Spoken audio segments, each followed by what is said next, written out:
വിദേശത്ത് നിന്നുള്ള ശ്രീലങ്കൻ പ്രസിഡന്റ്, അതോടൊപ്പം നേപ്പാൾ പ്രധാനമന്ത്രി, ബംഗ്ലാദേശ് പ്രധാനമന്ത്രി തുടങ്ങിയ വിവിധ മേഖലയിലുള്ള വിവിധ രാജ്യങ്ങളിലുള്ള പ്രതിനിധികൾ എല്ലാവരും തന്നെ എത്തിച്ചേർന്നിട്ടുണ്ട്.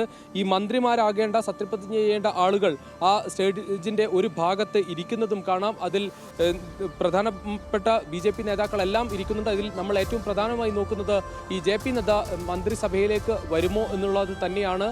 അത് ഇനി അധികം സമയമില്ല, ഏകദേശം 2 മിനിറ്റിനുള്ളിൽ തന്നെ നരേന്ദ്രമോദി സർക്കാരിൻ്റെ സത്യപ്രതിജ്ഞ തുടങ്ങും. വലിയ തരത്തിലുള്ള ഒരു ആവേശത്തിൽ തന്നെയാണ് ഈ സത്യപ്രതിജ്ഞ ചടങ്ങിനെ കണ്ടത്. വളരെ ചുരുങ്ങിയ ഒരു ദിവസം മാത്രമാണ് NDA സർക്കാരിന് ലഭിച്ചിരുന്നത്. കാരണം അത്രയും കംഫർട്ടബിൾ മെജോറിറ്റി ഉണ്ടായിരുന്നില്ല. 240 സീറ്റ് മാത്രം ഉണ്ടായിരുന്ന സാഹചര്യത്തിൽ സർക്കാർ വീഴുമോ എന്ന് പോലും, ഇനി പുതിയൊരു സർക്കാർ ഉണ്ടാക്കാൻ സാധിക്കില്ല എന്ന തരത്തിലുള്ള അഭ്യൂഹങ്ങളൊക്കെ ഉണ്ടായപ്പോൾ, പ്രതിപക്ഷം സർക്കാർ ഉണ്ടാക്കുമെന്ന തരത്തിൽ പ്രചാരണം ഉണ്ടായപ്പോഴൊക്കെ വളരെ വേഗം തന്നെ അത്തരം നടപടികളിലേക്ക് പോയി. ഏറ്റവും ഒടുവിൽ 3ാം നരേന്ദ്രമോദി സർക്കാർ അധികാരത്തിൽ ഏൽക്കുകയാണ്. പക്ഷേ കഴിഞ്ഞ 2 തവണ ഉള്ളതുപോലെ കേവല ഭൂരിപക്ഷം ഇല്ലാത്ത ഒരു സർക്കാർ, പക്ഷേ അത് ഈ ചടങ്ങിൻ്റെ മാറ്റ് ഒട്ടും കുറയ്ക്കുന്നില്ല. എല്ലാ വിഭാഗം ആളുകളെയും ക്ഷണിച്ചുകൊണ്ട്, എല്ലാ തരത്തിലുള്ള ആളുകളെയും ക്ഷണിച്ചുകൊണ്ട്, ഏറ്റവും പ്രധാനപ്പെട്ട കാര്യം കോൺഗ്രസിൻ്റെ അധ്യക്ഷൻ, രാജ്യസഭ പ്രതിപക്ഷ നേതാവായിട്ടുള്ള മല്ലികാർജുൻ ഖാർഗെ ഉൾപ്പെടെയുള്ള ആളുകൾ ഈ പരിപാടിയിൽ നരേന്ദ്രമോദി സത്യപ്രതിജ്ഞാ വേദിയിലേക്ക് എത്തിച്ചേർന്നിരിക്കുന്നു. രുജീഷ്, അതെ, അദ്ദേഹം അവിടെ ഈ ചുവന്ന പരവതാനി വഴി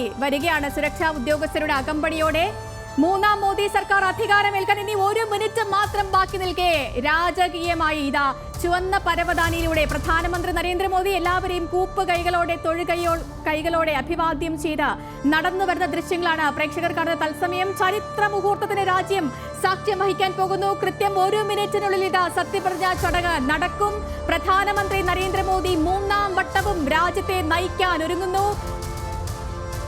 കേന്ദ്രമന്ത്രിമാരുടെ നീണ്ട നിര നമുക്ക് സ്റ്റേജിൽ കാണാം.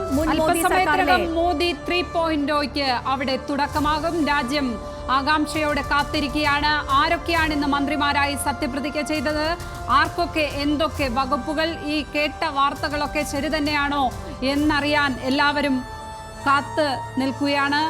ആകാംക്ഷയോടെ രാജ്യം ഈ ദൃശ്യങ്ങൾ കാണുകയാണ്.